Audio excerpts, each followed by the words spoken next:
Hi everyone, a very good morning to all of you. As we have been discussing vectors, last class we have studied about application of vector in physics. One or two examples we have taken. Similar way today also let us understand one or two examples. But in every chapter wherever application comes you will study everything in depth, in detail separately. But you need to know what are all the vector rules and all those things to apply in particular concept properly. So, like yesterday we have seen the application of vectors in relative velocity concept. Similar way, let us try to understand equilibrium concept. What is equilibrium? Equilibrium means resultant force on a particle is zero. Then the body remains at rest. For example, this is one fixed support, ceiling, and this is a string and one block attached having mass m. Now the block is at rest.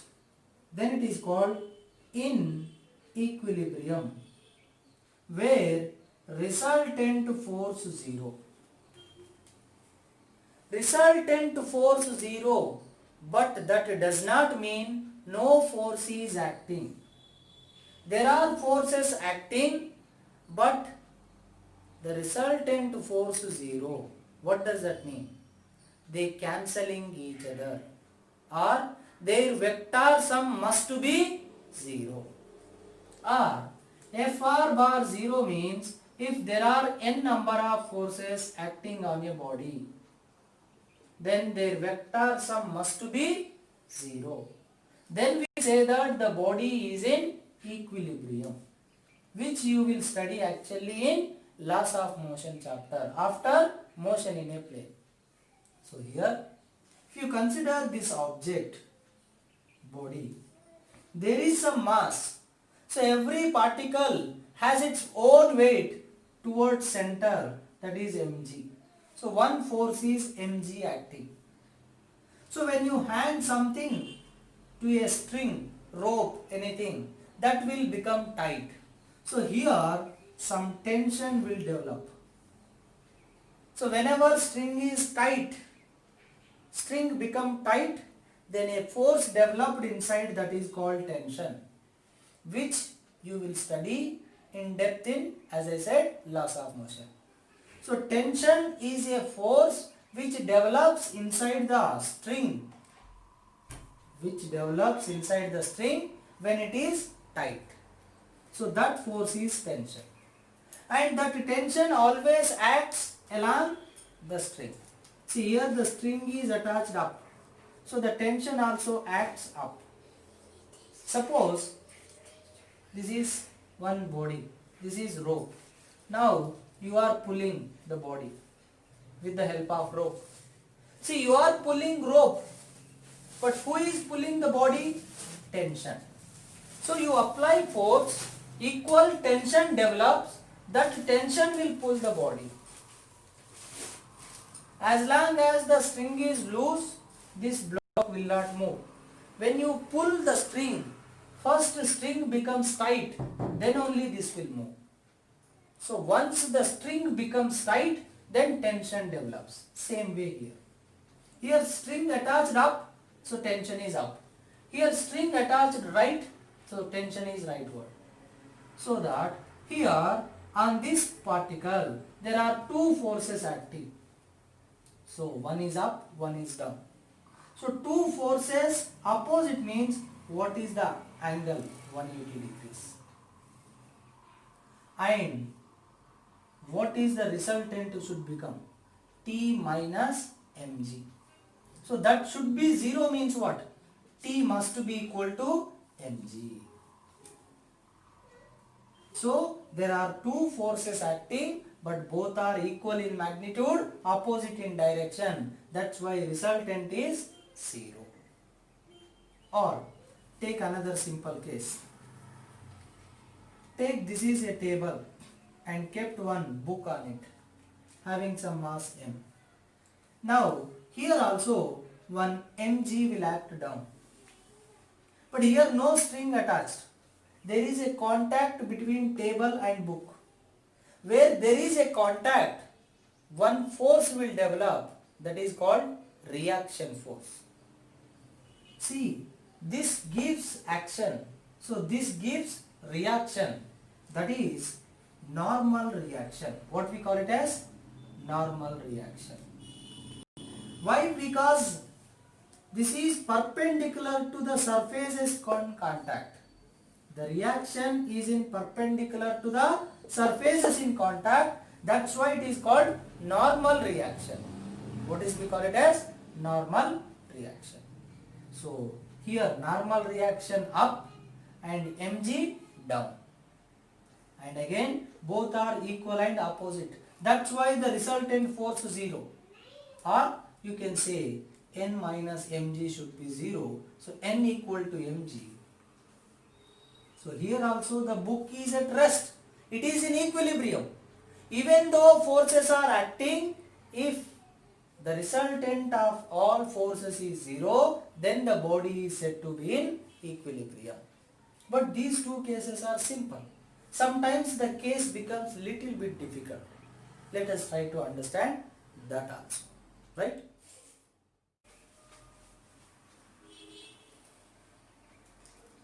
See, this is M. Now I said upward tension, downward mg, so T equal to mg. This is what I said. Right? Now, suppose same arrangement they did like this. Someone pulled from here in this way. They attached one more string here and they pulled rightward. Then what happens? This will become like this and attached to another support.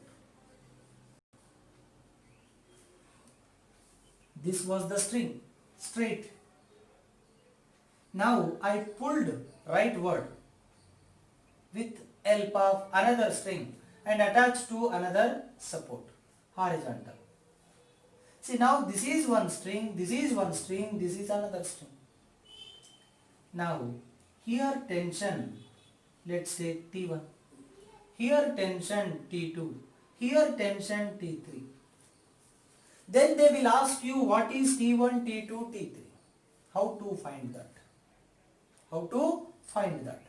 That you can find only with the help of vector resolution. Let's see how we use vector resolution to solve this question.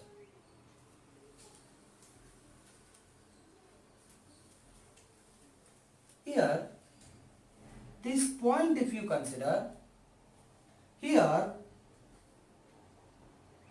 T2, T3, T1. Three tensions are acting. This point. T3, T2 and T1. But still this point is at rest. So this point is in equilibrium. That means T1 bar plus T2 bar plus T3 bar should be 0. But this only what we will do is, we choose horizontal as x-axis and vertical as y-axis. To solve such questions, first we will consider horizontal as x-axis, vertical as y-axis. Then we keep the forces which along x and y as it is, like T2 along x, T1 along y. So keep it as it is. But this is not along y, not along x. It is making some angle with x or y. Let's take any angle. They will mention in the question. Don't worry. So that you have to go for resolution. so that this component is cos, because this is making angle with this, and perpendicular component is sine. Now this is in equilibrium means the resultant of this must be 0. That means resultant force on any particle 0 means resultant force along x0, resultant force along y0, resultant force along z also 0. Here only xy, no z, so don't bother this. So resultant force along x must be 0 because it is in equilibrium. Then what you will write? Along x forces must be balanced because two forces are there and both are opposite to each other. Then T2 must be equal to T3 sin theta. Similar way along y direction they must balance each other. So T1 equal to T3 cos theta. So T1 equal to T3 cos theta, T2 equal to T3 sin theta. So we got two equations. Now similar way you consider this object, this one. As we have seen, this is in equilibrium. One is tension T1 acting up, one is mg acting down, and it is in equilibrium. So T1 must be equal to mg. So as this is also in equilibrium, T1 equal to mg. When you got T1 and if they mention theta, then you can find T3 because T3 equal to T1 by cos theta. T1 mg, T1 is mg cos theta. Theta value they will give 30, 60 something. Then you will get T3. Once you get T3, then you can find T. Don't go for big questions. Just solve this question only. Twice you practice. When the body or a point is in equilibrium, then how many number of forces are acting on that point? Then choose x and y. Resolve the force into components along x and y. All forces or force components must be along x and y. Then balance x, balance y. Then solve the equations. So this is called equilibrium, which you will study in laws of motion, where you are using the application of vectors. Not only this chapter, many other chapters also there. You will use the application of vectors. So please try to understand. Also, one more thing I will tell you.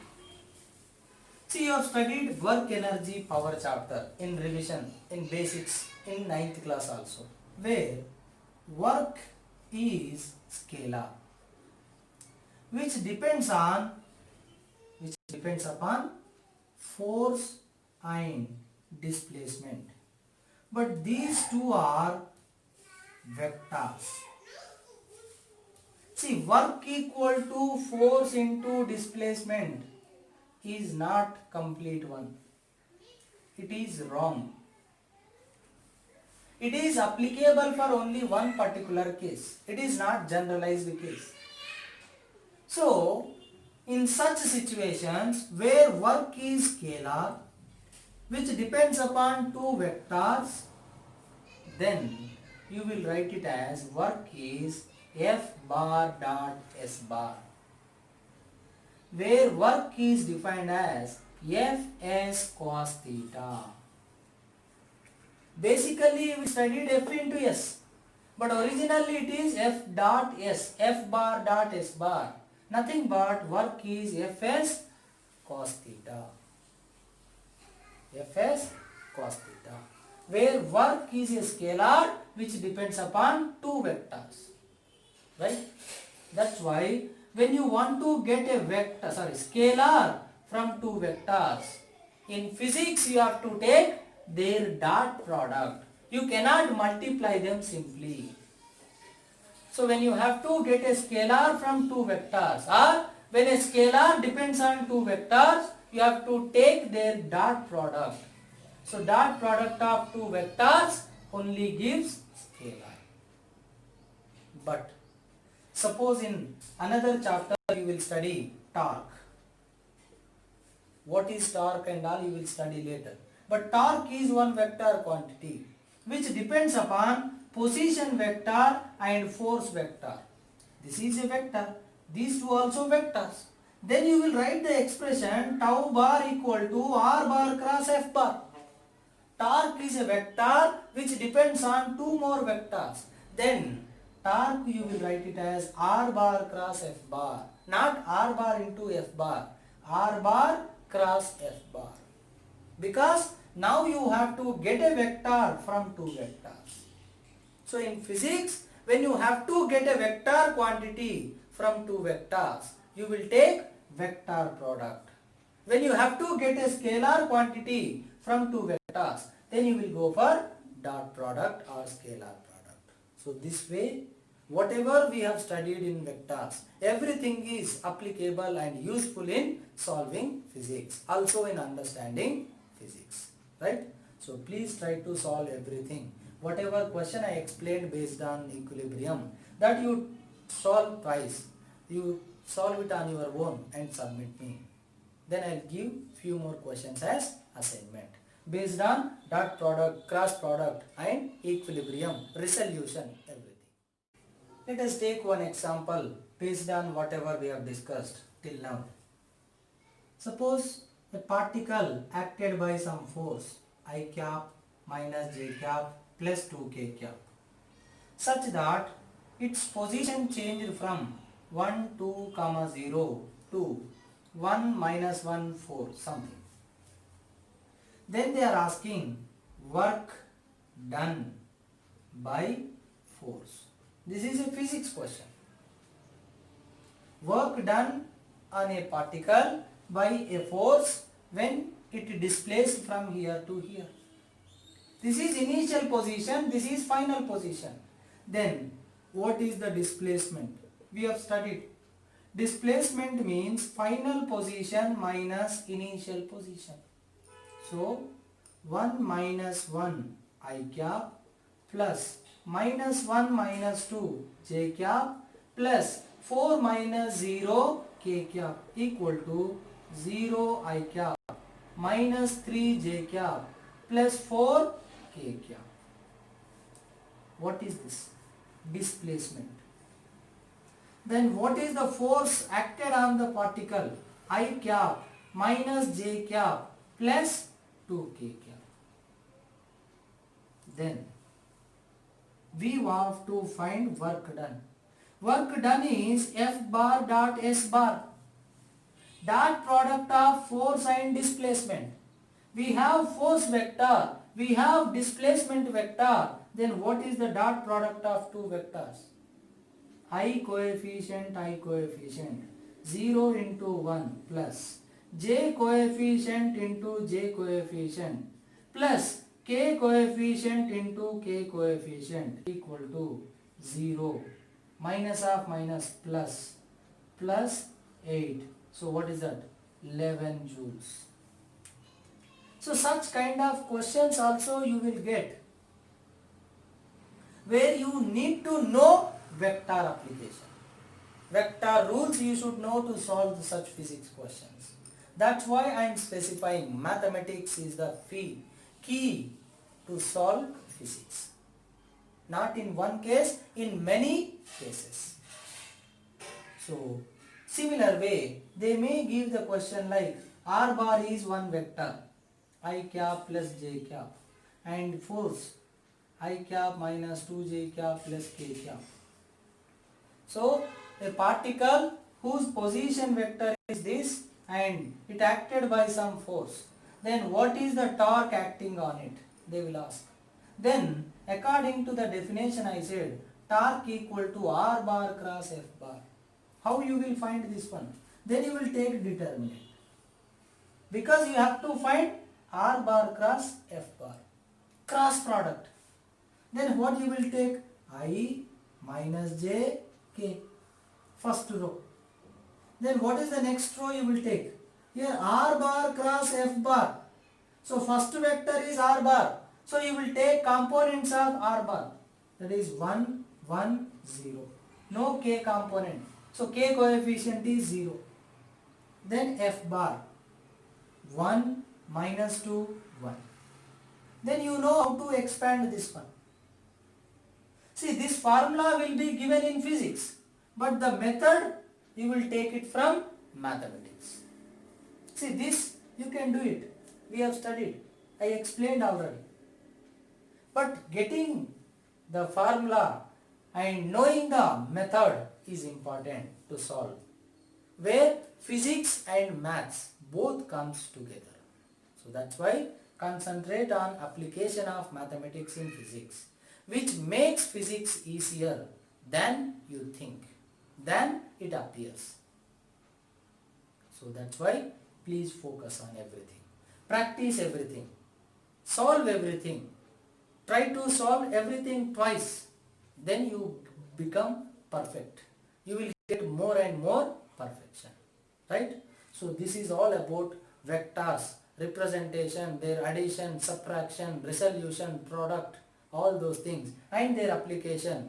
Somehow their application in physics. This is what we have studied. Right? So in the coming session onwards, we will start our track physics. There are 2 books for physics according to NCERT, part 1, part 2. So part 1 is mostly like completely mechanics. Part 2 is mostly like heat and thermodynamics, where we will start from the solids. So solids, then liquids, then heat and thermodynamics. All those things we will study. So we will start our next session with our new chapter called solids.